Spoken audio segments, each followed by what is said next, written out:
Moi, je clique là. Mais allez-y, désolé. C'est ça les amateurs. Voilà. Bon, mesdames, messieurs, comme vous devez avoir soif, et moi aussi, je vais essayer de bref et de tenir les délais. Et j'en viens directement aux critères d'examen en matière de financement de projets de coopératives d'habitation qui sont en règle générale identiques aux critères d'examen pour des projets privés, à savoir au niveau de l'objet, la situation géographique qui va de la topographie du terrain, de l'orientation du bâtiment, du voisinage immédiat, à la proximité, à la densité des infrastructures, écoles, commerces, places de parc, transport public, ainsi que l'attractivité de la commune, notamment au niveau de l'imposition. Deuxièmement, la conception de l'immeuble, distribution des appartements, surface de ceux-ci, répartition de petits et moyens, grands appartements, la qualité de construction, que ce soit au terme des matériaux utilisés et des équipements fournis. Dans ces deux derniers points, la Confédération a défini des normes et ces normes sont en grande partie appliquées par les cantons pour les logements subventionnés, à savoir notamment pour toute nouvelle construction le label Minergie obligatoire.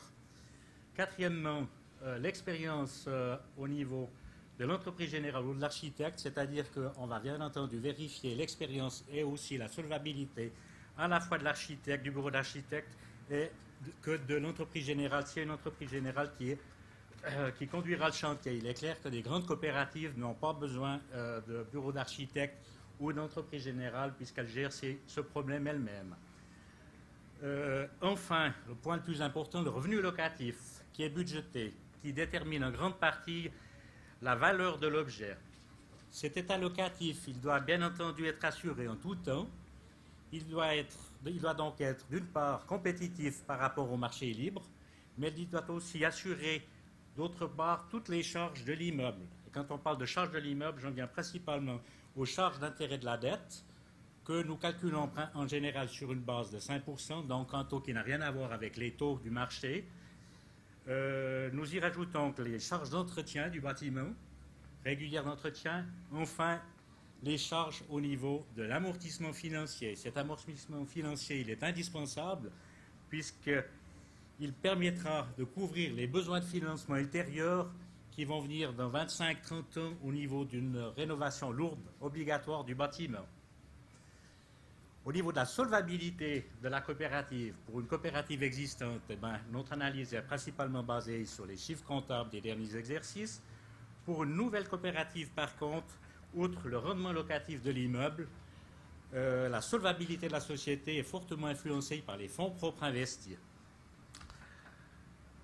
Quand on parle de fonds propres investis dans le marché libre, on exige un minimum de 20%. Ce minimum pour des coopératives existantes, et là je ne parle pas de la coopérative d'habitation Lausanne, cet objectif est facilement réalisable. Pour une nouvelle coopérative, ça peut souvent poser un problème quasiment insoluble. Ceci notamment parce que le coût des parts sociales par logement devient alors souvent beaucoup trop important. Pour remédier en partie à ce problème, mais aussi pour faciliter la concrétisation d'un projet, il existe plusieurs aides sur le marché actuellement, que je vais énumérer rapidement. Vous avez d'abord ce qui a été défini d'ailleurs par M. Disbar, la mise à disposition de terrains en DDP à des conditions préférentielles, soit par l'État, soit par les communes, voire éventuellement par des privés. Ces conditions préférentielles, elles tiennent compte d'abord d'une redevance qui est souvent gratuite les premières années, qui est ensuite progressive et qui, en général, ne dépasse pas 5% de la valeur initiale du terrain qui a été déterminée par la superficiente.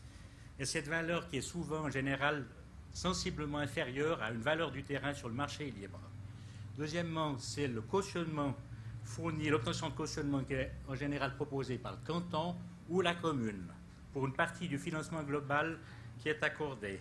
En substitution, il arrive aussi de pouvoir obtenir des cautionnements d'organismes privés, d'organismes de cautionnement privés. Troisièmement, vous avez la mise à disposition par le canton de prêts à des conditions favorables qui permettent ainsi de réduire l'exigence initiale en matière de fonds propres. Et quatrièmement, vous avez l'octroi de subventions à fonds perdus, à durée déterminée, subventions qui sont accordées soit par le canton, soit par la commune et par les deux aussi, et qui servent à baisser les loyers des logements subventionnés. Enfin, vous avez la Confédération qui, si elle-même n'offre donc plus de subventions depuis 2003 pour des nouveaux projets, a les deux aides suivantes qui ont été déjà nommées précédemment, à savoir l'octroi du fonds de roulement de la SH, ce fonds de roulement qui va jusqu'à un montant de 2 millions par objet, respectivement de 10 millions l'enveloppe globale pour une coopérative, qui est amorti sur 20 ans et qui bénéficie de conditions très favorables, donc moins 1,5% par rapport au taux d'intérêt de référence et un taux plancher de 1,5%, c'est le taux appliqué actuellement sauf erreur par la SH.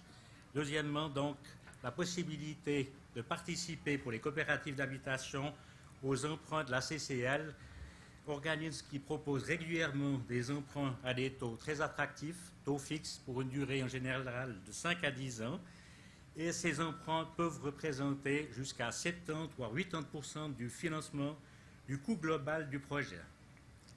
Ces emprunts CCL sont par contre mis à disposition uniquement à la fin de la construction. Ils viennent en rang postérieur réduire le financement initial de la banque.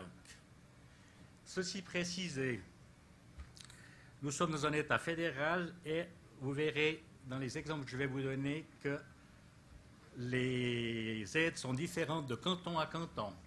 Pour commencer, je commencerai par les cantons de Fribourg, Jura et Valais, où il n'y a aucune aide concrète, ni des communes, ni des cantons, mis à part, dans le canton du Jura, la mise à disposition de cas en cas de terrain sous forme de droit de superficie. Cette non-participation des cantons et communes pose pour les nouvelles coopératives des problèmes importants de financement.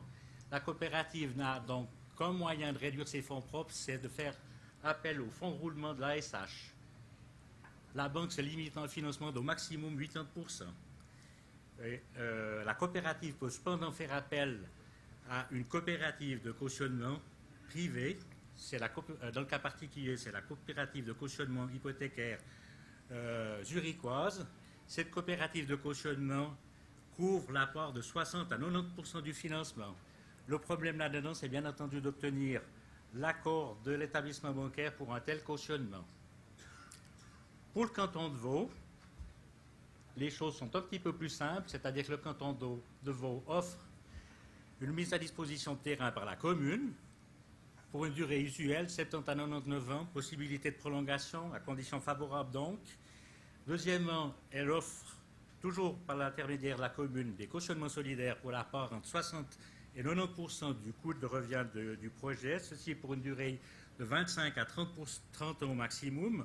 Troisièmement, le canton met à disposition des prêts dont a parlé M. Disbar, c'est-à-dire le prêt RPL destiné au logement protégé pour les personnes âgées et les personnes répondant aux critères. Le deuxième prêt que met à disposition le canton, c'est le prêt RPCLE, destiné au logement pour étudiants. Là aussi, dans les deux cas, ce prêt couvre un montant maximum de 20% du coût des logements proprement dits, avec un amortissement sur 20 ans, mais des conditions d'intérêt très favorables, 0 pour le premier cas, 0,5% pour le deuxième cas. Enfin, l'État, de même que les communes, ceci à part égale, offrent des subventions à fonds perdus, linéaires sur 15 ans, 10% chacun, voire 15% dans les cas spécifiques. Ceci pour l'abaissement des loyers aux personnes, bien entendu, qui répondent aux critères. Cette aide est donc linéaire sur 15 ans. Il y a également des avantages fiscaux selon les critères définis. Pour le canton de Genève, nous avons à peu près les mêmes possibilités. Une mise à disposition du terrain en droit de superficie, cette fois par l'État. Durée 99 ans, possibilité également de prolongation, conditions favorables également. Le cautionnement simple du canton, et non pas des communes, pour l'apport de 60 à 95% du coût global pour une durée de 20 à 30 ans au maximum. Troisièmement, la mise à disposition par le canton de prêt, mais ça c'est uniquement si les conditions du marché l'exigent, c'est-à-dire s'il y a le refus des autres organismes prêteurs pour un montant de 15% du coût d'investissement total. Dans les faits, ce financement est très rarement appliqué parce qu'il est remplacé soit par le fonds de roulement ASH, soit par l'emprunt bancaire directement. Quatrièmement, vous avez aussi à Genève des subventions à fonds perdus dégressives pour l'abaissement des loyers sur une durée de 25 ans avec prolongation possible de 5 ans, voire de 55 ans pour des cas particuliers. Ces subventions sont versées soit à la coopérative pour répercussion directe sur les loyers, soit directement aux locataires. Enfin, vous avez l'aide éventuelle du canton sous forme de prêt pour permettre aux coopératives la constitution de fonds propres, respectivement directement aux coopérateurs pour l'acquisition de parts sociales. Il y a aussi sur Genève donc des avantages fiscaux. Dans les deux cas Genève, vous voyez donc qu'il est possible d'obtenir un financement jusqu'à 95% du coût de revient et d'avoir uniquement 5% de fonds propres à fournir. Pour Neuchâtel, je ne parlerai pas du cas puisque Mme Decker vous l'a présenté précédemment. Pour conclure, je dirais simplement ceci. Le défi initial à régler, sans doute le plus important, c'est bien évidemment de trouver un terrain pour une construction ou bien un objet à transformer. Il y a alors lieu de frapper aux bonnes portes, c'est-à-dire le choix du bureau d'architecte si c'est nécessaire, l'ASH, les services communaux, les services cantonaux et les banques pour obtenir des informations, mais pas seulement des informations, aussi des conseils qui vous permettront de gagner du temps et peut-être en finalité de réaliser votre projet.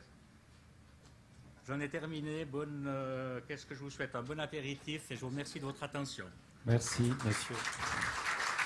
Merci à tous, madame, messieurs, pour la qualité de vos interventions.